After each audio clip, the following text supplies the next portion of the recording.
Olá, aqui deputado Eduardo Bolsonaro, e eu quero falar um pouco com vocês sobre um mandado de segurança que o STF deve julgar essa semana e fala sobre parlamentarismo, presidencialismo, enfim, traçar um panorama geral para vocês aí. Em 1995, o então deputado Eduardo Jorge, aquele mesmo que foi candidato a presidente nas últimas eleições, ele propôs uma PEC, Proposta de Emenda à Constituição. E essa PEC dele foi objeto do mandado de segurança número 22972 de 1997. E é esse mandado de segurança de 1997 que veio atravessando relatores e relatores ao longo dos tempos, que agora o STF, coincidentemente, colocou em pauta para o julgamento. E o que isso quer dizer? O STF ele vai dizer o seguinte: se a gente pode mudar de presidencialismo para parlamentarismo sem precisar de uma consulta popular. Ou seja, se a gente pode mudar o sistema político do Brasil apenas discutindo essa matéria aqui no Congresso Nacional, com deputados e senadores. Pois bem, e o que essa proposta tem a ver com o Aloysio Nunes? Muitas pessoas têm falado, me perguntado isso. É porque o senador Aloysio Nunes ele tem uma proposta de emenda à Constituição nesse mesmo sentido, tramitando no Senado Federal. E como Eduardo Jorge não é mais deputado federal, o que passa a valer é a proposta do senador Aloysio Nunes.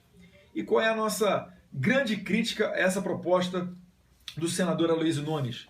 É que ela vai dar uma turbinada no poder executivo.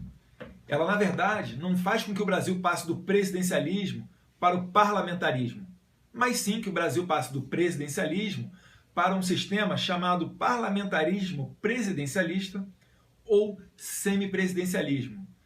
E o que quer dizer isso aí na prática? É o seguinte: o presidente da República é que vai dizer que vai nomear o primeiro-ministro. Já parou para pensar um pouquinho? O presidente da República, que é o chefe de Estado, vai nomear o primeiro-ministro, que é o chefe de governo, o todo-poderoso. Quem vocês acham que a Dilma nomearia para ser o primeiro-ministro? Chegou a pensar no nome de Luiz Inácio Lula da Silva? Pois bem, pode piorar um pouquinho mais. Porque num sistema parlamentarista, qual é a grande graça?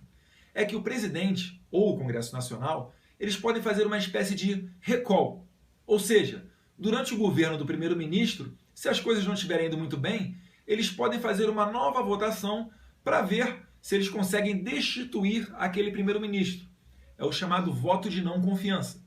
E na PEC do senador Aloysio Nunes, o que está dizendo ali? Está dizendo que só o presidente é que pode convocar esse recall.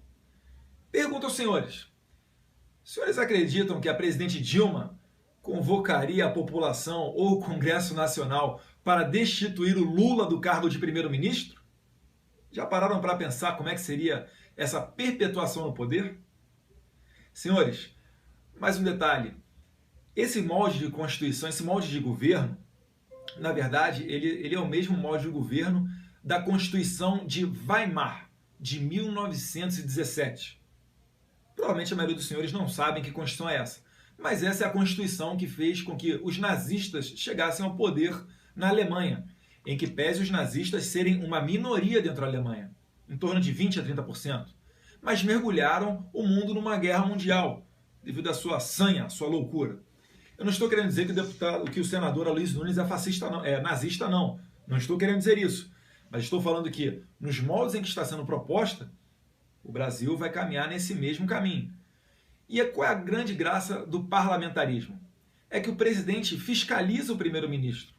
É que o Congresso Nacional pode retirar o primeiro-ministro do poder. Então, senhores, a gente não pode fazer um sistema tão enrijecido, com tantos poderes na mão do executivo, a ponto de nós não podermos fazer nada e ficarmos aos sabores de um primeiro-ministro que vai poder fazer o que ele bem entender com a nossa política. Então, fica aqui o meu voto de refutar esse modelo, que não é um modelo de parlamentarismo puro, pois, como eu disse, o parlamentarismo ele até é muito bem-vindo. E a própria proposta de emenda à Constituição chega a citar, né, Portugal, França, como exemplos de parlamentarismos. Só que eu pergunto a você: você sabe quem é o primeiro-ministro da França? Ou será que você sabe quem é o presidente da França? Lembrou do nome do presidente Hollande? Ou dos anteriores, Sarkozy? Então, senhores, a França ocorre mais ou menos isso daí. E para deixar bem claro aqui e matar a questão, os Estados Unidos, as pessoas têm falado muito que eu cito Estados Unidos, que lá pode ser uma referência, etc., e que lá vige o presidencialismo. Mas por que nos Estados Unidos deu certo o presidencialismo? É porque lá o chefe de Estado é o presidente, é o Obama. Mas o chefe de governo não é o Obama. O chefe de governo são os governadores. O Obama ele não tem o livre arbítrio para fazer o que quiser dentro de cada estado, mas os governadores têm bastante poder. Inclusive, por exemplo, cada estado é que faz a sua lei penal, algo que não ocorre aqui no Brasil. A gente não pode discutir nesse momento agora do país, né, vivendo essa instabilidade política, essa crise moral, política, econômica, etc., a gente não pode discutir modelo de Estado. A gente não pode fazer com que a atual situação política dê margem a um golpe, sem nem passar pela população. Porque essa matéria de presidencialismo, parlamentarismo, isso foi matéria de consulta popular lá no começo dos anos 90, ali em torno de 1993, quando através de um plebiscito os brasileiros escolheram o presidencialismo.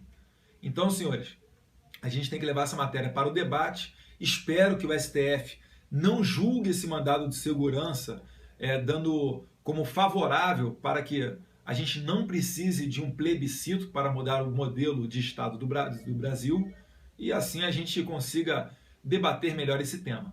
Mas o primeiro passo, sacar o PT do poder, o governo mais corrupto da nossa história, que comprou votos aqui dentro do Congresso Nacional para fazer valer as suas medidas provisórias e projetos de lei. Depois disso, a gente discute parlamentarismo, discute nova Assembleia Constituinte, ou seja lá o que for. Mas nesse momento não, tá ok? Espero ter ajudado, esclarecido um pouco mais essa questão e podem contar comigo e com o meu gabinete para a gente poder frear um pouquinho isso daí e levar o debate a público, tá ok? Um forte abraço a todos, fiquem com Deus, Brasil acima de tudo e Deus acima de todos.